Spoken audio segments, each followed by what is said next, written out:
You're listening to the Bored to Death Bingecast, talking TV shows and movies in easily digestible chunks. Hello again, ladies and gentlemen, and other assorted gender assignations. Welcome back to the Bored to Death Bingecast. I'm Jay Winger, being joined again by Sam. And we're back to continue our binge of My Hero Academia Season 3. As I recall, this should be the last binge for Season 3. Sure last is. 5 episodes. Although in our last binge, we instead did the first movie, Two Heroes. Yep. With everything ending with the bad guy going full Tetsuo from Akira. But it was a fun movie. Okay. Die Hard with superheroes. But the unfortunate part in that one, you didn't see a whole lot of fighting between the villains and the heroes, except for the two lackeys and then the main villain. And yeah, everything else is them versus robots, basically. But it was still a chance to, it's not murder if it's robots. So they don't have to worry about, the fact that they were using their powers against robots, because robots don't have personality chips, so it's okay. But now we're back to wrap up the provisional licensing exam arc. Again, where we left off, they are doing the rescue portion of the exam, having to rescue quote-unquote civilians, really just actors, from a disaster zone scenario. And we found out by the end of the last episode that it's not just a rescue, it's a rescue and defend and fight. Mm-hmm. It's because they're basically using one of the pro heroes, number 10 pro hero in the world, or at least in Japan, Gang Orca. AKA number 3 on the list of heroes who look like they should be villains. Yeah, that is the Japan Billboard. That is the Japan Billboard, okay. But yeah, still, number 10 heroes start playing the part of the bad guy with his gang of orcas, or whatever the heck they are. Henchmen, it looks like. Minions, basically. Minions, in a sense. But yeah, so all of Class 1A made it into the provisional licensing, made it to this part of the exam. Yes. We were introduced to some notables from some of the other schools. What was the name of that? Gale Force was one of them. Yeah, that's his hero name. I couldn't remember off the top of my head what his given name was. I had it and then I lost it. Yorashi. And we also had Mora, the Yeti-looking guy with the hair. Yeah. Kami, who... There's something more going on with her, but it's not clear what. I still suspect that the one that Deku encountered wasn't really Kami, but I could be entirely wrong. I am basing this on nothing except the fact that she seemed to be behaving very similarly to Toga. Well, we got to remember that these are first years. 1A. Yeah, 1A is all first years, and they're going up against second and third years. Second and third years, trying to get their provisional licenses. That UA is always literally underneath the on the target. Mm. They are the target of all the other schools because they're so. Because when you're number 1, everyone. I mean, it's a prominent school. It's also televised, the sports festival. So everybody knows what their powers and weaknesses are. I mean, you go. Or at least they know what their powers are, and they can deduce what those weaknesses might be. Yeah. So it's understandable why UA would always be targeted. So with this coming up now, knowing how, or theorizing how the point system works, do you think all of 1A will be able to complete this task? And if so... In theory, yes, they could. Do I think they are all going to? No. Who is not going to make it? I'm not sure. Come on, throw out some guesses. You gotta. I suspect that the 6 that we saw in the special episode last time, the ones who did the hostage situation thing. Granted, that was technically a couple of months prior to this, but I suspect those 6 are probably going to all make it, or at least most of those 6 will. I want names of who ain't gonna make it. I want some names. 'Cause I know. Yeah, I know. I do. Yeah. But I honestly, there's no real way. way for me to guess. Mineta, I'm guessing, is probably not going to get. The best way to guess is who do you think is going to F it up so badly they lose points? Bakugo. Bakugo would absolutely screw it up because he will suddenly be like, great, there's some bad guys for me to kill. And that is what he'll say, kill, not take out, because that's how Bakugo is wired. Is there anyone else you think would lose enough points? At least part of 1A. Possibly Deku. Simply because he doesn't always think things through straight away the way he's supposed to. He I don't know. Once he got on track with the old man child. Yeah. Once that old man basically explained to him what he did wrong, suddenly he's like, okay, I need to focus on this. So do you think he would make any more problems along the way there? That's the thing. Bakugo is clear. He's just reckless as hell, and he's definitely going to lose points. He already lost points in the beginning. Possibly Shoto, simply because if he uses his powers, he doesn't have fine control so much that he should. It's like his stuff goes big. Yeah, he goes by the whole go big or go home, and he doesn't want to go home. His Endeavor's there. This is true. Well, oh yeah, that's right. Endeavor is there watching this, isn't he? Yeah. Pretty sure he is.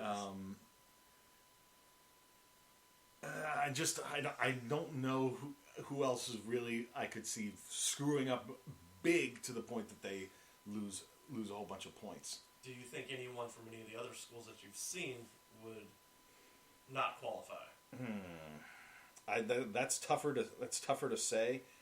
Because we also had the K Academy folks, Makabe, Shindo, Nakagame, and Toteki. I think all four of those made it into this round. Pretty sure. Shindo, I could possibly see screwing up if he goes too widespread with his vibration powers. I remember, were they second or third years? I think they were second years. I think they were second years. Yoarashi could also probably go a little bit too hard with his wind powers. But you saw that they were the vibration dude was the one manning the help center, wasn't he? I can't remember. It's been a few days, and that was a movie and an episode ago. So I can't remember specifically where everybody was when Gang Orca showed up.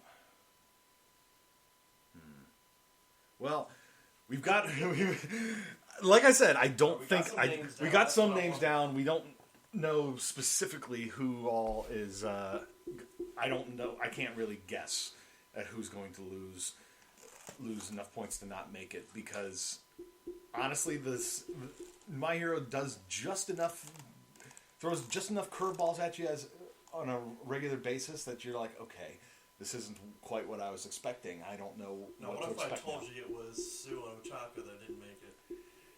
I'd call you a liar because I can't see both of them failing. One, maybe, but I just wanted to see your reaction. Just like, nah. Just like, nah. Not both of them. Because, Sue's so reckless. And yeah, Sue, I can't see. And Ochako, I mean, the only way there is if she maybe floats something wrong and it causes like something to collapse, maybe.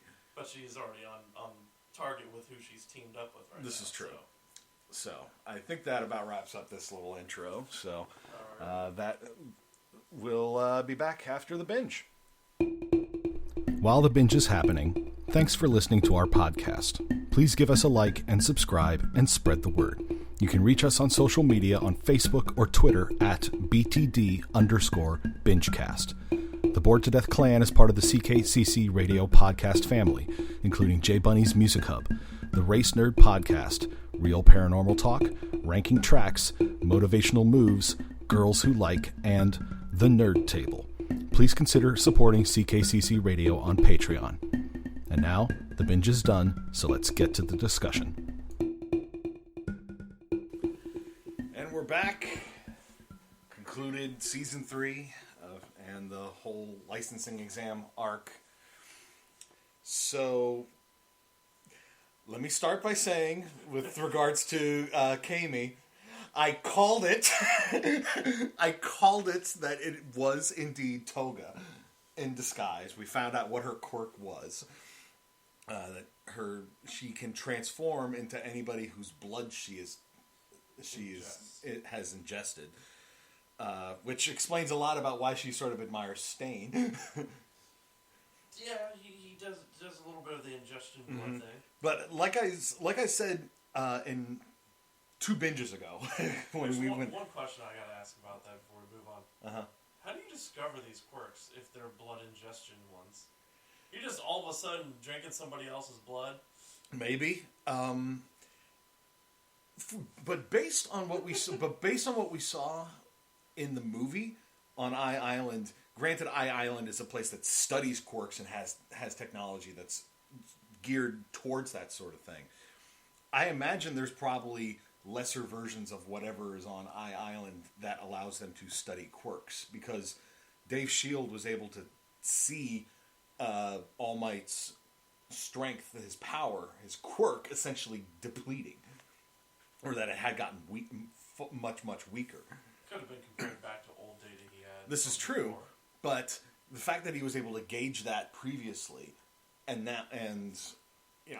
maybe there's ways for them to tell that sort of thing. But it's a good point. But it's like, how do you figure out a weird esoteric quirk like something where it's like you ingest somebody's blood and then you can paralyze them or transform into them or whatever?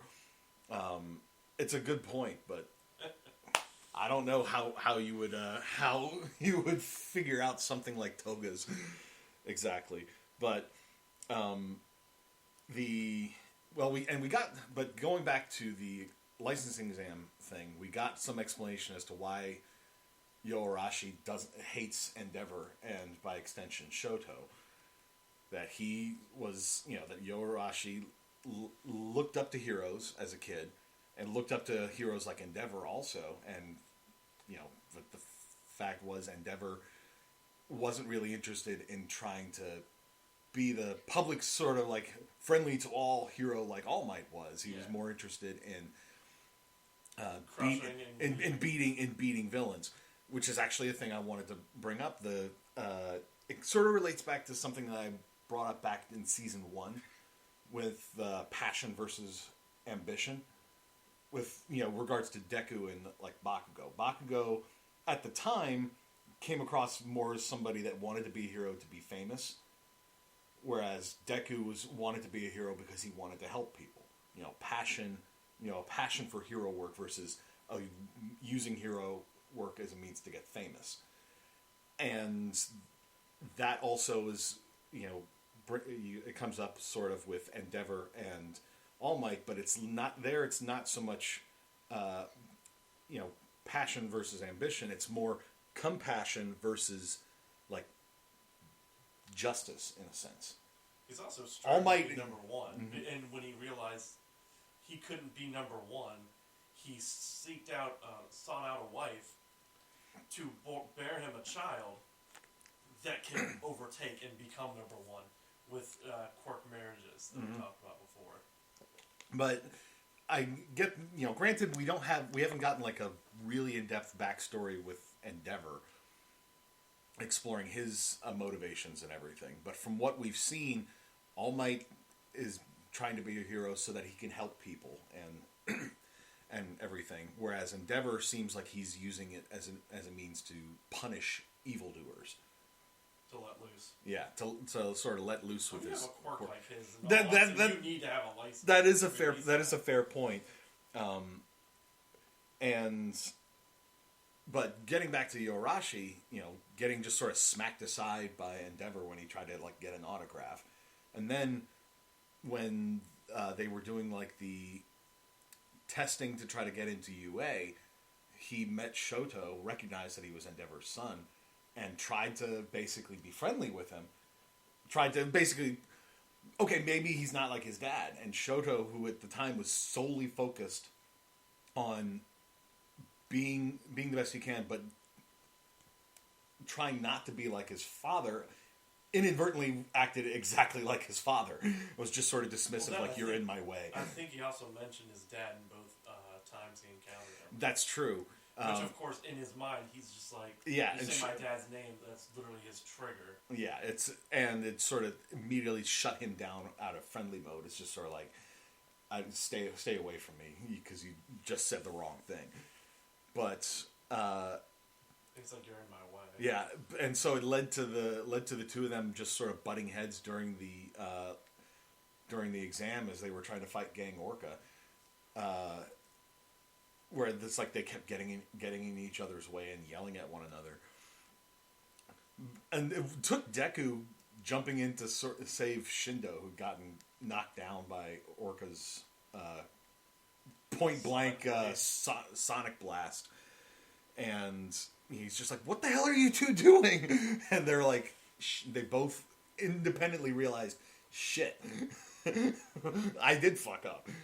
And so they managed to, without actually talking to one another, combine their quirks into a fire tornado to keep Orca pinned in place. And this is while they were practically... They were both immobilized, yeah. Because they'd both gotten the sonic blast as well. And... Also, spotlighting how powerful they are. Mm-hmm. As both one-years. Yep. And...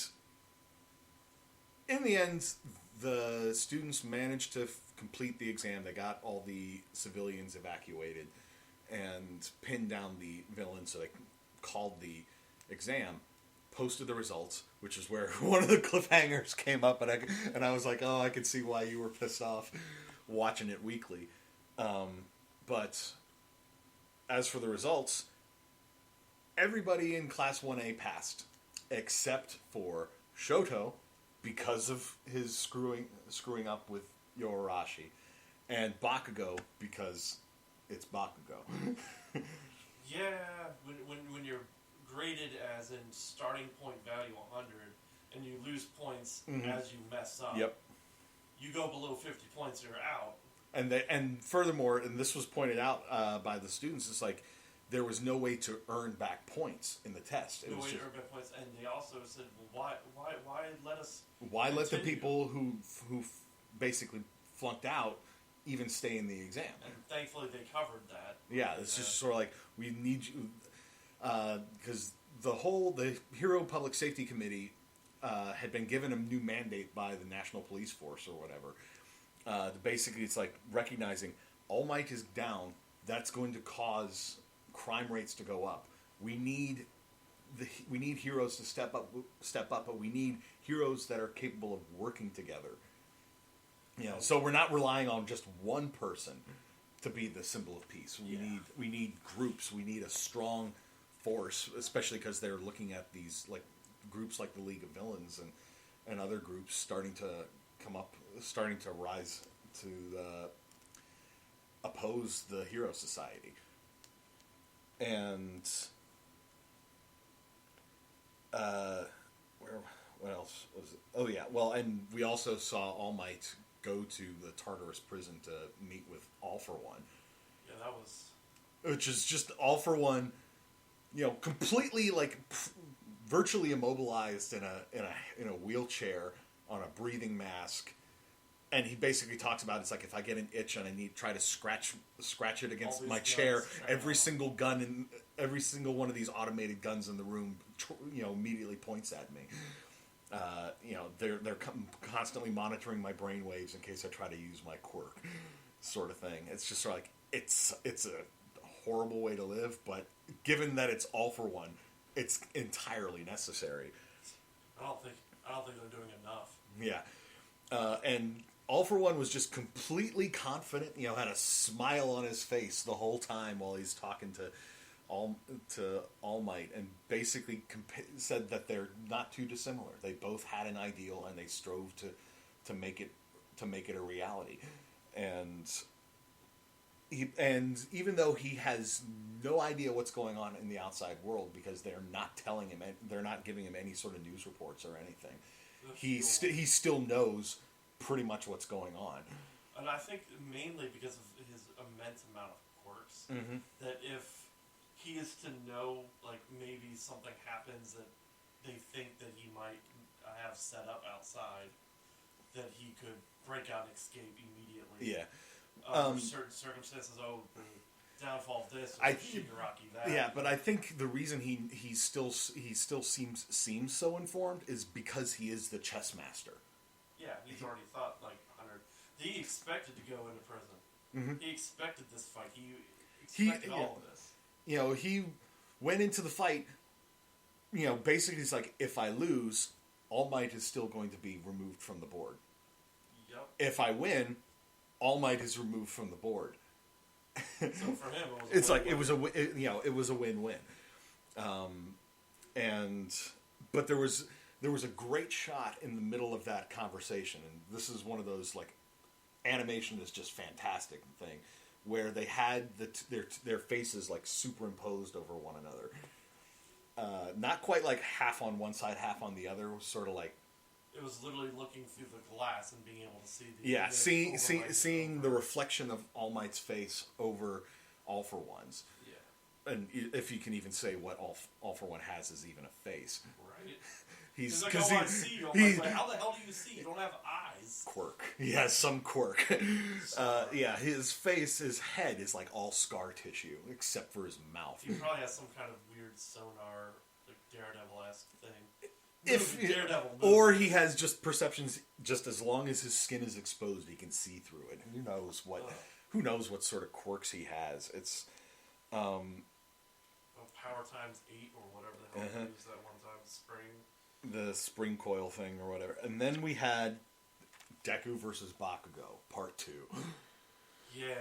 Where, this is where I guess the starting to show that Bakugo is not... While he is a jerk, there are hidden depths to him.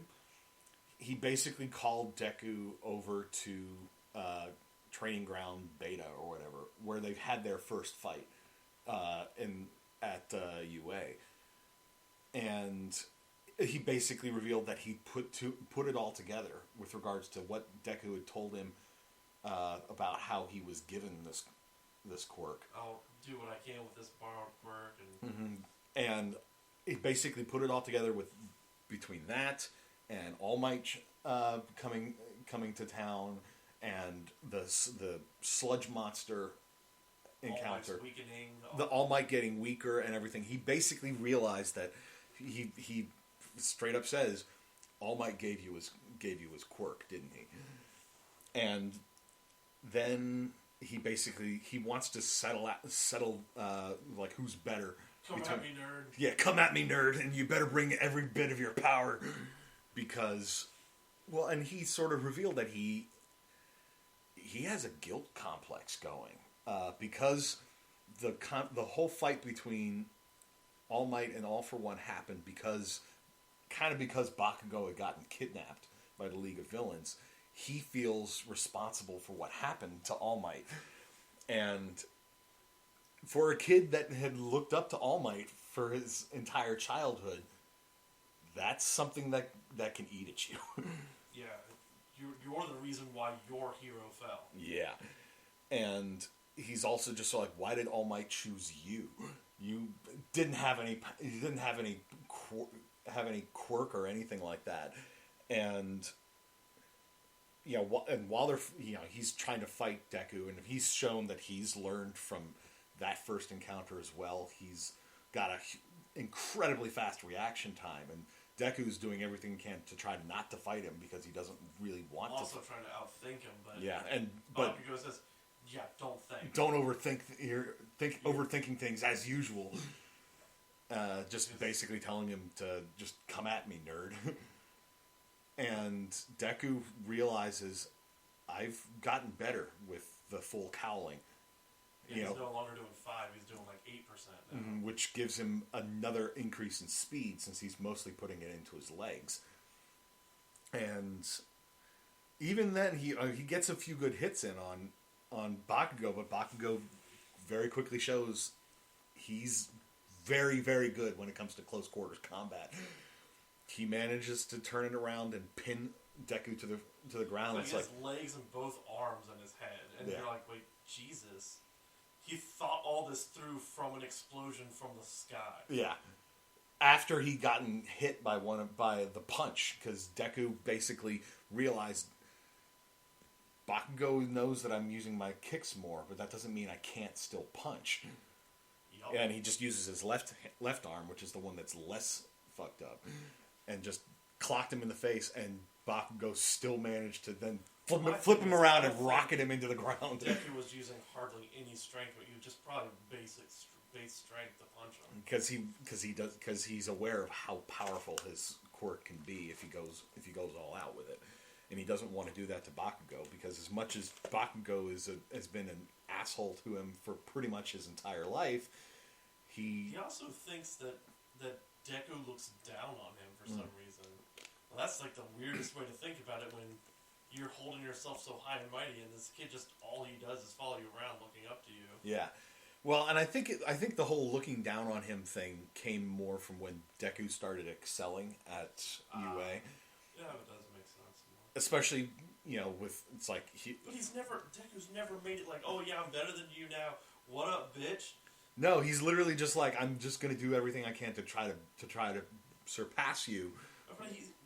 But he's not. Surpass him because he's always been the punching bag. Yeah, and that was the thing during the fight when Deku finally was like, I do actually have to fight him because he's not going to let me just keep retreating. Well, and he's just like, I'm done being your punching bag. The big thing about it is Bakugo made Deku that way. Mm-hmm. If Bakugo didn't pick on him as much as he did when he were kids, throughout school, all the different times, Deku wouldn't have that drive, that motivation to push himself to try to be better than someone that already has a quirk that is very versatile and very, very powerful. And much better than his at the time, not having one. You made your own monster. And Bakugo has no one but himself to blame for making Deku as powerful as he is. Or making Deku as driven as he is. The power kind of comes from All Might, but the drive to excel, to push himself even further. That power. Yeah. But then after the fight's over, All Might shows up, and we'd seen that Aizawa had been notified that a couple of students had been breaking curfew, but then that All Might sort of had stopped him, and All Might walks up and reveals that he overheard like everything, and does put some of the blame on himself for not recognizing Bakugo's feelings about everything. That it's like, it's not just strength that we should be concerned about, it's like mental fortitude and emotions as well. The other thing, Bakugo doesn't really make it very clear that he's hurting at all. Mm-hmm. And Bakugo asks him, why did you pick him? And All Might basically says, because even though, it goes back again to the sludge monster, the sludge villain guy. It's like, he points out, it's like, even though he doesn't have any power or any quirk, he still acted like a hero should have. And that Bakugo, it's like, you already have all this power and everything. You are basically already driven to you have it in you, and you are already working very hard to achieve and capable of achieving your dream. He needed that extra step to be able to achieve it. And essentially, that's what it boiled down to. And then he also tells Bakugo, I was already losing my power. I knew going into that fight that I knew that the day was going to come when I was going to lose my power. It was not your fault. That fight was going to happen one way or another. And Bakugo's, still being like a jerk about it. And, and this is also where it shows that he's got those hidden depths. He's like, so who else knows about you two? And he's just sort of like, among the teachers, just the recovery girl and Principal Nezu. Among the students, you're the only one. And Bakugo puts it together. It's like, if the truth about this were to get out, it would screw things up even worse.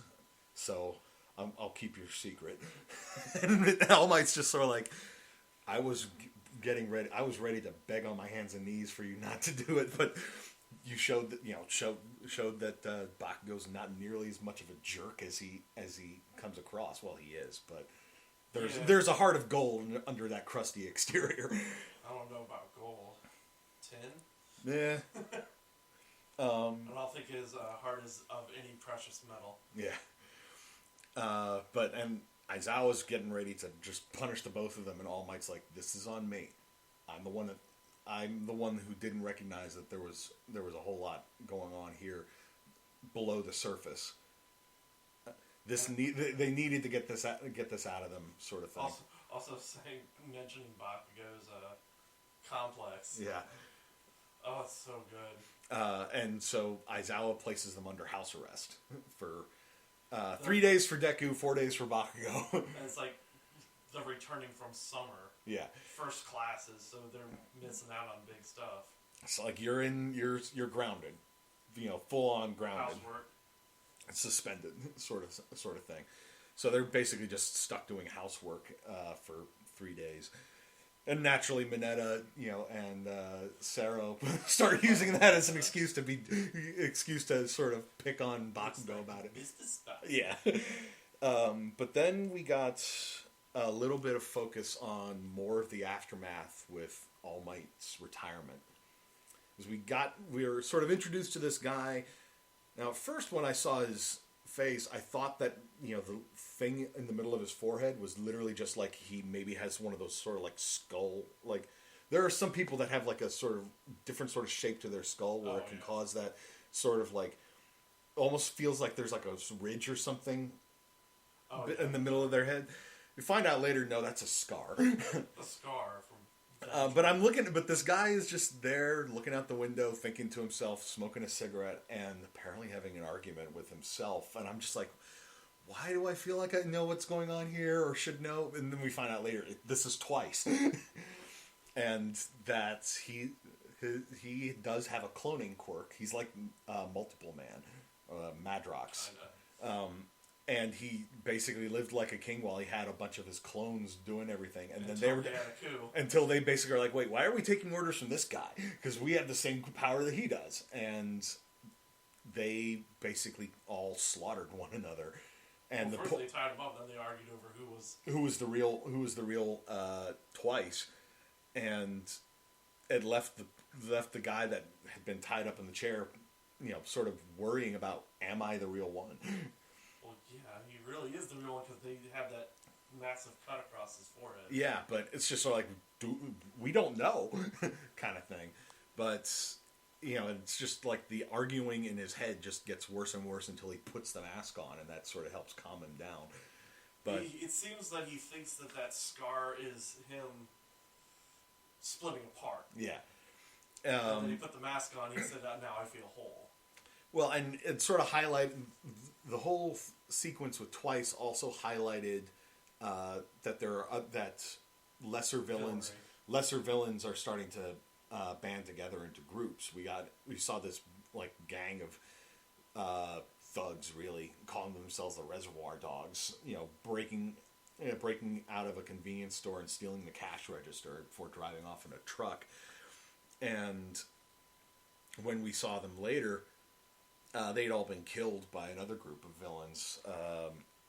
Shie Hisaki or something like that? Damn it. I had it right the first time. Shie...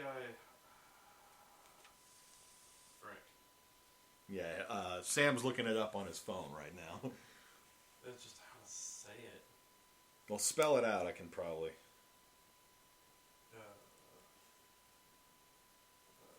Just go on about something else. Okay, well, and the main one that got some focus was this one called Overhaul.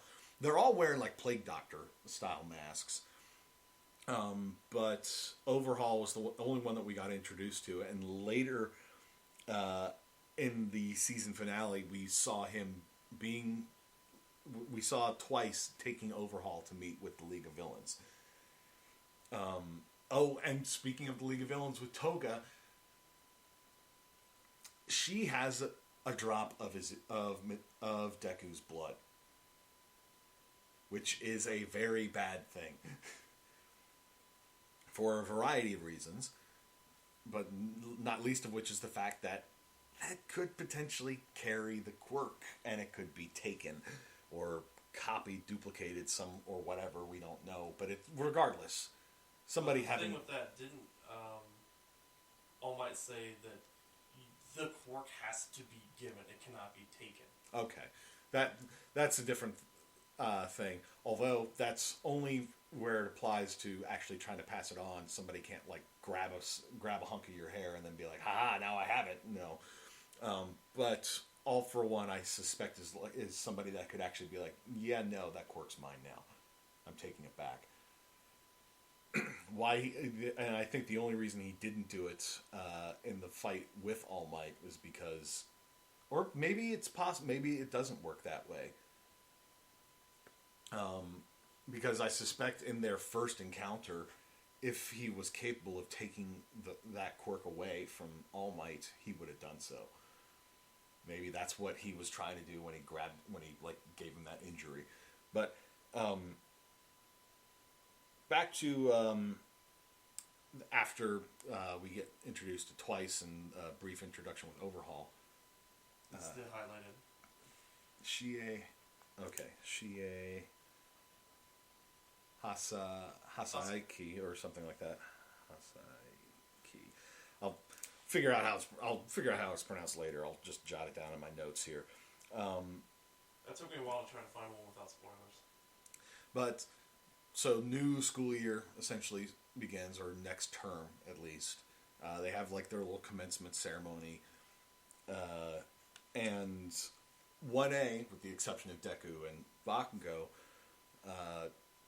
are told about hero work studies, which is something that's normally for upperclassmen. It's basically like the next step up from the internships that they did. It's like working alongside actual heroes, but instead of being treated as guests, they're more like sidekicks or even pros in their own right. It's another great way to get some experience. And that's when Deku returns to class, they go over the work study thing again, and we're introduced to the big three, the top three students at UA, all upperclassmen. There was Amajiki, emo boy. We don't know much about him apart from the fact that he's not good with crowds and gets stage fright. Yeah. We had Najire Hado, who was like bubbly motor mouth. No, she just like has no filter. that too. She went for like everyone's everything. It's like, hey, what's up with the mask? What are you sick or something? Or what's up with your scar? Yeah. How about those horns? Do you if they were to break off, would they grow back? Kind of thing. And then we had. She's a good representation of the weird audiences that watch it. Like, huh? Yeah. That's true. Like if you're just seeing all these people for the first time, and so like, what's that? What's that? What's that? What's that? What's that? Like, what's with those spirals on your fingertips? I mean, that's literally Ochako. Just a what? Ochako. Yeah, well, I think that's. Oh, she actually had those. Okay. Yeah. Sometimes that's literally just like an artistic thing. No, she's the only one that has them, and I think they actually mentioned it. Okay. In earlier episodes we saw. And then we had Pip Boy, Mirio Tagada. We call him Pip Boy because his face literally looks like the frickin' Pip Boy from Fallout. But it's Pip Boy. He's been to the gym. Yeah, that he put all of his stats into strength. No, I wouldn't say he's put all of them into strength because he's put a lot into. He's put He maxed out strength first. Yes, and then he started upping his intelligence score and endurance and everything. He's maxed out before. Yeah, and his quirk at first comes across seems like it's overpowered, but because he basically. They call it permeate. Essentially, he can phase through anything, including his clothes when he activates it. But everyone's quirk has its downside. Mm-hmm. But he then, after he challenges basically all of 1A to a fight, all of you against me at once, without them knowing his quirk what his quirk was at all, and he basically effortlessly defeats the entire class. Except for, of course, Bakugo that was at home. Except for Bakugo, who's at home, and Shoto, who was forced to stand out. He wasn't forced. He kept himself out. Oh, he kept himself out. He said, okay. I shouldn't be able to since I didn't get my license. Yeah, that's fair. Also a good way of saying, yeah, I could have froze the ground and stopped him midway. Except I don't know that would have worked. Well, he's expecting the ground to stay where it is. Not an extension. But from how his quirk, he explained how his quirk works. When he like concentrates on it and sort of phases through like into the ground, when he releases it because he can't, he just kind of shoots it shoots him right out of it. And if they would have figured it out, they would have been able to make it to where he'd have like a little gap. And then bang, smack into it, maybe. But he also basically says, when I'm using my quirk, I can't breathe, I can't see anything, I can't hear anything. Air passes through me, and it's like all of his senses. All of his senses essentially are nullified. So how the hell does he know where he's going? It's like he explained it's calculated. Through experience, he's learned how to predict how people will react. The fact that he was just throwing his wang around. Poor Jiro, especially. She got an eyeful twice. But yeah, it's like when 1A, after he explained what his quirk was, they were like, "That's really strong." He said, "Actually, it's not. I've just had to learn how to make use of it to the best of my ability." And also, if he didn't work out and become physically strong, it wouldn't be that useful of a quirk. Mm-hmm. And it's literally just a case of, my quirk is potentially powerful, but only with the correct application, and I had to work hard to learn how to apply it correctly. And, mission accomplished in a nutshell. I almost dropped the bomb on his superhero name. I was thinking about it for a second. I was like, yeah. There's a huge arc. Well, of course, we are introduced to the big three now. Yeah. But there's a huge arc in the next season that has a lot to do with the big three and him especially. Mm. Yeah, I think I've seen some of the promotional art for season 4, and he's all over it. So I already knew the face, but I didn't know who he was. Which is why I was really pissed when AwesomeCon got canceled, and he was going to be a voice actor there to get autographs. Yeah, Corona kind of fucked up a lot of that. I specifically ordered the pop of him, and it was a special order from another store that, it was one of those exclusives. Yeah. Because, of course, you can only get like 5 of the characters from that set, and then the other 9 are exclusives, one each to a different place. Mm-hmm. And a place I've never heard of. Until then. Yeah, and Mirio is, here's the thing about him, and Aizawa commented on this while he was watching the fight between Mirio and 1A. Basically said he's the one who's closest to becoming the new number 1. And that's including other pros. Which, coming from Aizawa, is pretty high praise. Because Aizawa doesn't really praise anybody. And it's not that Aizawa's seeing him for the first time. These kids are third years. Mm-hmm.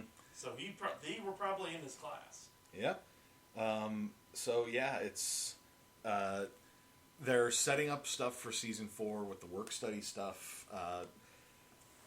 Deku contacted Gran Torino. It's just sort of like, we haven't yet been given permission for this, but it's like, I want to reach out to see about, working with you again for the work study. And Gran Torino's like, I'm busy with other stuff right now, but why don't you try reaching out to All Might's former sidekick? And then you were like, boom. Deku's like, well, I wasn't like that, but Deku was like, what? No, Deku knew who his sidekick was. Yeah, but it's just sort of like, I was just like, oh, okay, so his sidekick's still out there. Kind of thing. Who do you think it is? I have you didn't say a name. Okay, yeah. I have literally nothing to base it on. I'm going to drop the name, but no, I'm not. That's kind of a spoiler. I have literally nothing to base it on, so I can't. And we got the big 3 introduced there. Bakugo is. You got to meet Bubble Girl too. Bubble Girl. Yeah. You mean Hato? Nope, the blue girl.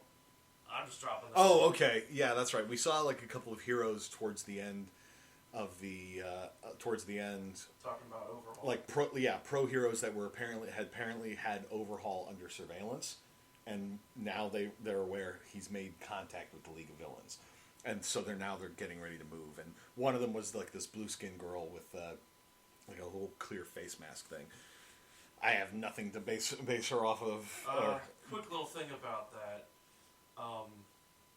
People went nuts saying that it was a very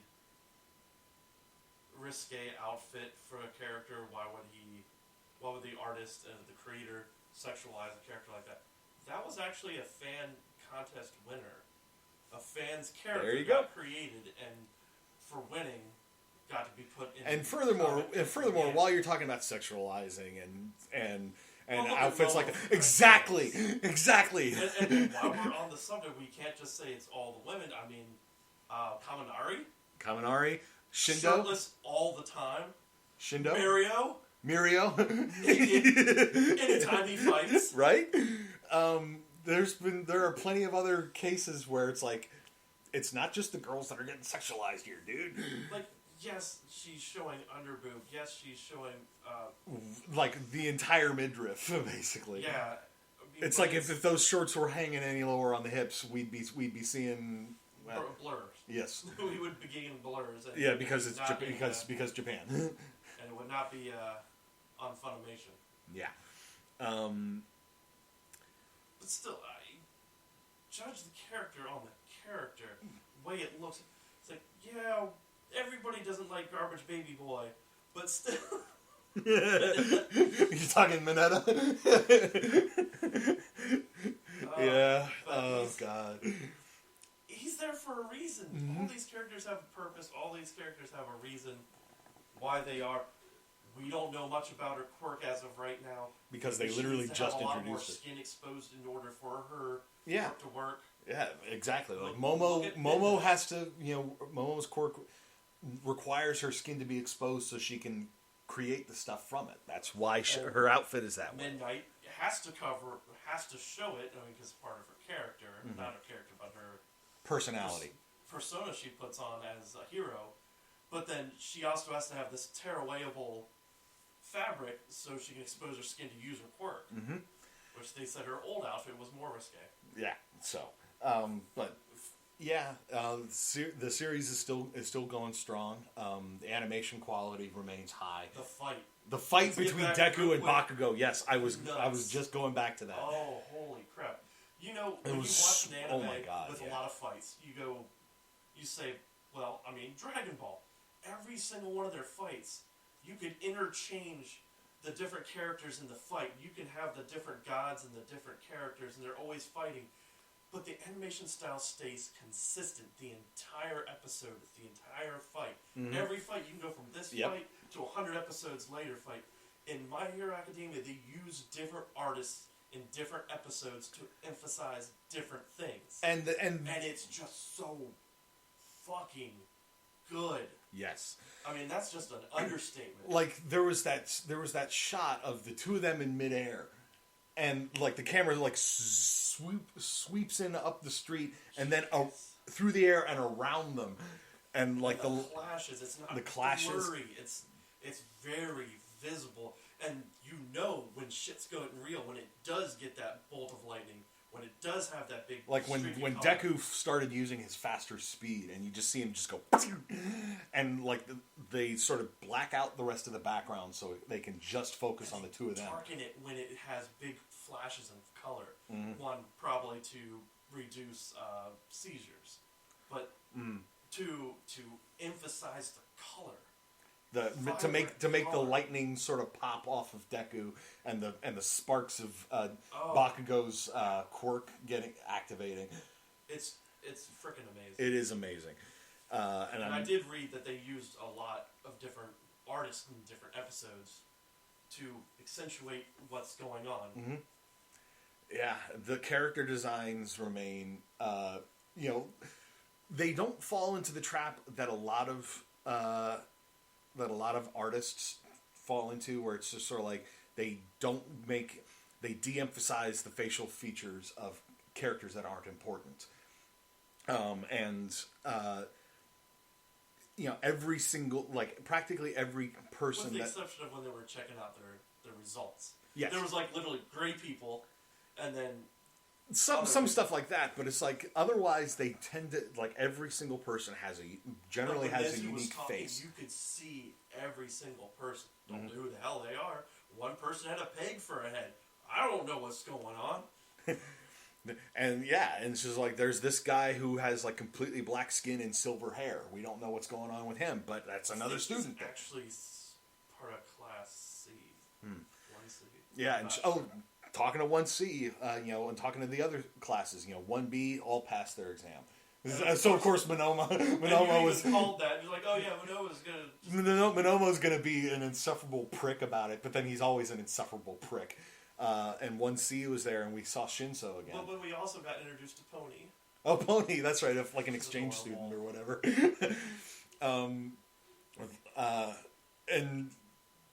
Was Monomo basically sort of whispering in her ear, say this, and she does without knowing what she was saying. It was adorable. It was like her talking like a thug with like this cute little voice. And Shinso, we saw Shinso again. Yeah, and like apparently he's been hitting the gym because they sort of commented that he looked bulkier, but well, because he does have that one quirk that is potentially very powerful. He's got to fight. He has to fight, and when it happened at the sports festival, that probably opened his eyes, going, "Oh, shit. This is a weakness that I need to work to close." He's definitely been hitting the gym all summer. Mm-hmm. But the fact that they put some focus on him briefly suggests to me that he's going to get some focus next season. 1B is probably always going to be like the also rans going on there. Actually, next season it has a lot more to do with B. Surprisingly. Okay. Well, towards the end. That's fair because they sort of have always been out of focus compared to 1A. And I'm sure that there are probably people out there who have sort of written their own like adventures or whatever for them, because there's always that sort of thing going around out there. But yeah, they're continuing to set things up for what's coming with the League of Villains and other villain groups out there like Overhaul's group, and we know that Shigaraki is up to something, and All For One is still smug and confident, even though he's in super ultra high max security. It's Super Max plus Ultra. Yeah, there you go. That's far better than how I could have put it. Plus Ultra Super Max. And, of course, 1A, with the work study stuff going on and everything, it is still a fantastic show, and I'm very much looking forward to probably doing season 4, which we'll probably start recording our binges for in a couple of weeks, so that probably won't get uploaded until 2021, so. That's a good wrap-up point. Yep. So that we've been talking for almost an hour here, so that should conclude things for season 3. So, still a great show. If you haven't checked it out, highly recommend it. Absolutely. If you're a fan, if you like superhero stuff, like Western style superhero stuff, and you like anime, you should absolutely check this series out. I mean, there is really no real way to put it other than you need to check it out. Mm-hmm. It's an amazing show. The animation, the art style, the pacing. The pacing, yes. Enough how much I stop watching animes because the pacing gets so sluggish, or it feels like I need to wait like 4 episodes before I get to the point of an episode. Like Dragon Ball. Dragon Ball is one of those ones that love to drag out the... Used to. Like Super's gotten a lot. Okay, yeah, that's fair. I'm still basing this off of DBZ. Yeah. Well, to me, like, I fell out of Bleach because they even had arcs and arcs of filler. And that was because they were just constantly trying to crank stuff out, and they were getting too far ahead of the manga. And the bigger thing is, it doesn't, like, the little bits of episodes that are considered filler episodes are not really filler when you're still gathering that information and you're still progressing the story. Like them at the pool. Yeah. You're still progressing it forward. It was the closest thing to an actual filler episode that they've ever had. The only one that's really kind of filler was the special episode before the movie, and even that was to lead into the exactly. movie.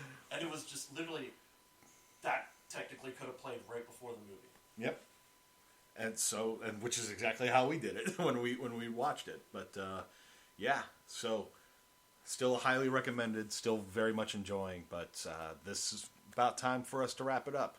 So, for Sam, I am Jay, and we'll see you when we do our next binge. Bye. Bye. Thanks for listening to the Bored to Death Bingecast. Be sure to check out our library of past podcasts via CKCC Radio or via our YouTube channel, and give us a like and subscribe. We'll see you after our next binge.